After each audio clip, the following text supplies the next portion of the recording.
Start. Yes sir. तो आज का ये जो चैप्टर है इसका नाम है कोण और रेखाएं, जिसे अंग्रेजी में हम लोग एंगल एंड लाइन कहते हैं। ठीक है, तो पहले हम रेखाओं के बारे में खास करके जानते हैं, जिनमें तीन चीजें दिखाई गई हैं, एक रेखा, एक किरण और एक रेखा खंड। तो रेखा क्या होती है? यदि यूक्लिड साहब के अनुसार से देखें तो वो कहते हैं कि रेखा वो है और जो चौड़ाई रहित लंबाई को सीधे रेखा कहते हैं। लेकिन इस चैप्टर के अनुसार देखें तो हम ये कह सकते हैं रेखा, जिसका अंग्रेजी होता है लाइन। तो लाइन क्या होता है कि जिसके दोनों अंत बिंदु अनिश्चित हो, यानी एक ऐसी लाइन हो जिसकी दोनों अंत बिंदु अनिश्चित है, यानी आप इधर कहां तक जा सकते हैं, इधर कहां तक जा सकते हैं, इसका कोई निश्चित, कोई सर्टेनिटी नहीं है। तो दोनों अंत बिंदु जो निश्चित है तो उसे हम रेखा कहेंगे, अंग्रेजी में लाइन बोलते हैं। किरण, इसे हम अंग्रेजी में बोलते हैं रे, और इसकी जो डिफिनेशन है इसमें कहता है कि एक बिंदु निश्चित है और एक बिंदु अनिश्चित है, यानी कि हमें ये तो पता रहता है कि ये निकलता है कहां से, लेकिन जाती कहां तक है ये पता नहीं रहती है, इसलिए हम इसे क्या करते हैं, किरण, इसको अंग्रेजी में रे बोला जाता है।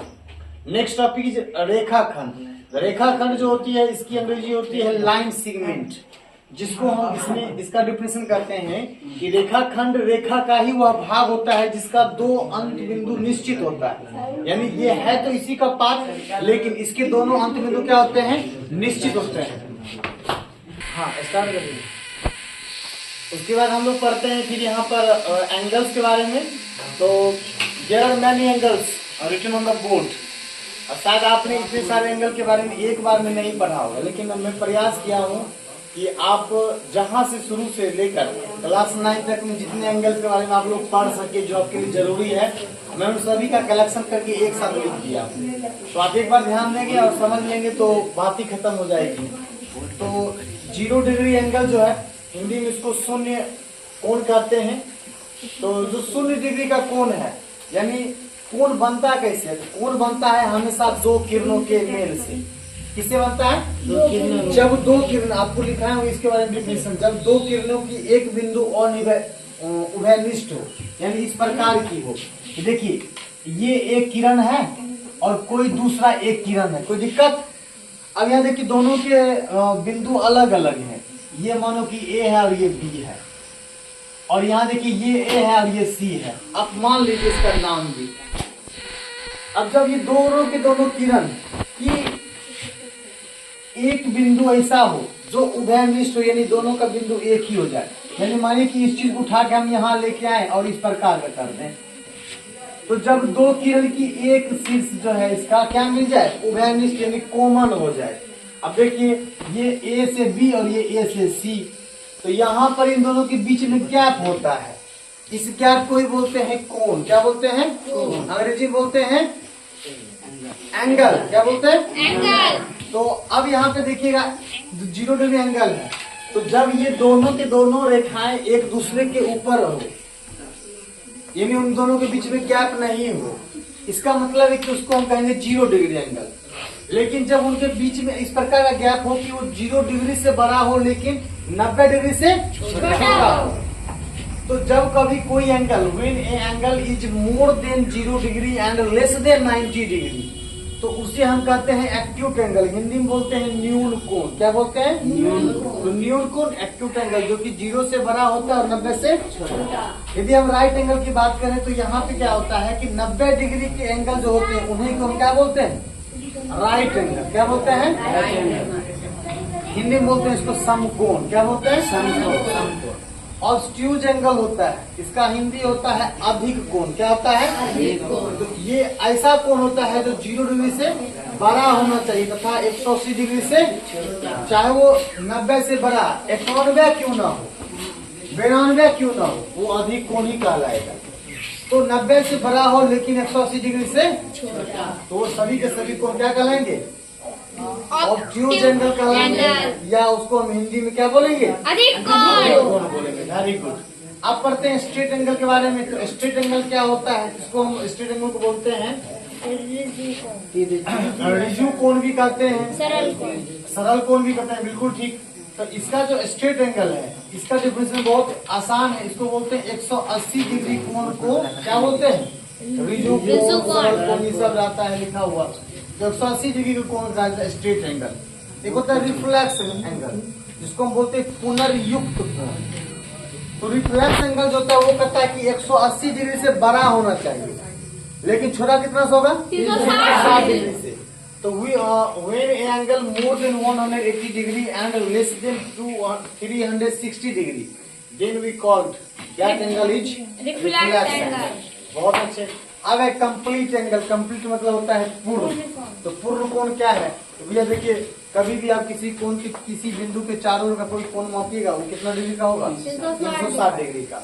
तो भैया अब जब ये मानिए कि ये दोनों रेखा जो है, ये रेखा यही है और ये रेखा घूम कर फिर वापस यहीं पे आ जाए, तो इसका मतलब है कि उसने 360 डिग्री कोण बनाया है। और जब कभी कोई कोण 360 डिग्री बनाता है तो उसे हम बोलते हैं कंप्लीट एंगल। अब है कॉम्प्लीमेंट्री। इसमें क्या होता है कि दो कोण को आपस में जोड़ा जाता है। तो जब दो कोण को आपस में हम जोड़े और ऊपर जाए 90 डिग्री, तो उसको क्या बोलेंगे? कॉम्प्लीमेंट्री। हिंदी में बोलते हैं पूरक कोण। क्या बोलते हैं? पूरक कोण। इसमें देखिएगा क्या होता है, जैसे कि मानिए कि हम यहाँ पे बात करें इसके बारे में, जैसे कि ये कोण है 50 डिग्री। अब 50 में हम कितना जोड़ेंगे 90 हो जाए? 40। 50 में कितना जोड़ेंगे 90 हो जाए? 40। तो 50 का पूरा कौन हुआ? 40। 40 का पूरा कौन हो जाएगा? 50। इस प्रकार से दो कोण मिलकर आपस में कितने हो जाएंगे? 90 डिग्री। और जब दो कोण आपस में जुड़ के 90 डिग्री पूरेंगे तो उसको हम बोलेंगे कॉम्प्लीमेंट्री एंगल। समझ में आ गया? अब उसके बाद है सप्लीमेंट्री एंगल। क्या है? सप्लीमेंट्री एंगल होता है कि जब दो कोण को जोड़े, तो कितना डिग्री फोड़ना चाहिए? 180 डिग्री। कितना डिग्री? 180 डिग्री। यानी क्या, जब दो कोण को जोड़ेंगे और दो कोण के मान का योग 180 डिग्री पूरे, तब उसे हम कहेंगे कि एक दूसरे का सप्लीमेंट्री है। जैसे कि हम एक कोण लेते हैं 120 डिग्री और एक कोण लेते हैं 60 डिग्री, तो 120 में 60 जो में कितना हो जाएगा? 180 हो जाएगा। तो 120 का सप्लीमेंट्री हुआ 60 और 60 का सप्लीमेंट्री हुआ 120। बहुत अच्छा। उसके बाद होता है कि वर्टिकली अपोजिट एंगल। तो वर्टिकली अपोजिट एंगल में क्या होता है कि जब इस प्रकार की दो रेखाएं एक दूसरे को क्रॉस करती हैं और इस प्रकार के चार कोण बनते हैं। तो आप यहाँ स्पष्ट रूप से देखिए, ये प्रकार आपने दो रेखाएं खींची तो यहाँ कितने कोण बने? 4। कितने कोण बने? 4। तो इसमें जो आमने सामने की जो कोण होते हैं, कहाँ ये कोण होता है? आमने सामने के जो कोण है इसको बोलते हैं शीर्षाभिमुख कोण। कौन सा कोण? अंग्रेजी में बोलते हैं वर्टिकली अपोजिट एंगल। समझ गए सब? ठीक। अब आगे देखिए लिखा हुआ एडजेसेंट एंगल। एडजेसेंट एंगल क्या होता है? तो कहता है कि जब भी कभी कोई दो कोण, यहाँ देखिए दो कोण इस प्रकार का है, एक यहाँ से लेकर ये कोण है और एक यहाँ से लेकर ये कोण है। कोई दिक्कत? लेकिन दोनों कोण में देखिएगा ये भुजा जो है उभयनिष्ठ भुजा है, यानी कि ये भुजा इस कोण में भी आता है और ये भुजा इस कोण में भी आता है। ठीक है बाबू? तो इस प्रकार के यहाँ दो कोण बन रहे हैं और दो कोण में जब एक भुजा उभयनिष्ठ हो जाता है तो उसे हम बोलते हैं, ये दोनों को बोलते हैं आपस में आसन्न कोण, एक दूसरे का आसन्न।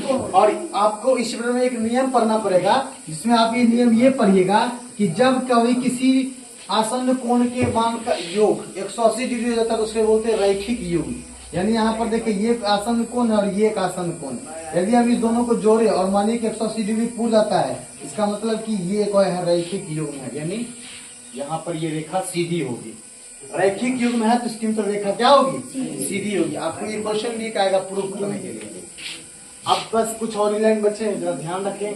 पैरेलल लाइन क्या होता है? तो जब दो भुजा ऐसी हो जिनके बीच में हमेशा समान गैप है। कितना गैप है? चाहे वो रेखा यहाँ से शुरू होगी कितनी दूर क्यों न चले जाए, हमेशा दोनों के बीच में सेम डिफरेंस होना चाहिए डिस्टेंस का। ट्रांसवर्सल लाइन प्रतिच्छेदी रेखाएं।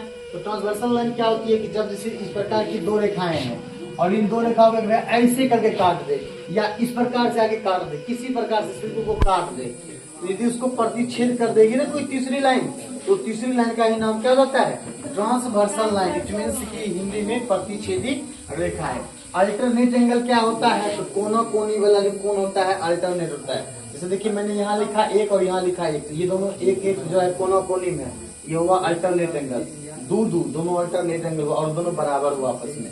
3 और 3 ये आपस में बराबर होगी, 4 और 4 ये आपस में बराबर होगी, दोनों अल्टरनेट एंगल होते हैं। इसमें जो अंदर के हैं उसको बोलते हैं अंतः एकांतर कोण, अंग्रेजी बोलते हैं इंटीरियर अल्टरनेट एंगल, और जो बाहर के कोण हैं उनको बोलते हैं बाह्य एकांतर कोण, इंग्लिश में बोलते हैं एक्सटीरियर अल्टरनेट एंगल। ये तो डीप में जाएंगे तो पता चलेगा। कोरेस्पॉन्डिंग एंगल लिखा हुआ है, कोरेस्पॉन्डिंग एंगल में क्या होता है कि सामने सामने का ही कोण मिलता है। देखिए यहाँ एक ऊपर में, तो यहाँ भी इसका एक इधर इस प्रकार से ऊपर में, तो ये दोनों बराबर हो गए, यहाँ पे 2 बराबर हो गए, ये 3 और 3 बराबर हो गए, 4 और 4 बराबर हो गए। इस प्रकार से आपको मैंने सारे एंगल के बारे में पढ़ा दिया। Thank you. आप अच्छा से इसको बढ़िया से देखिए, पढ़िए और इसे सीखिए। ठीक है।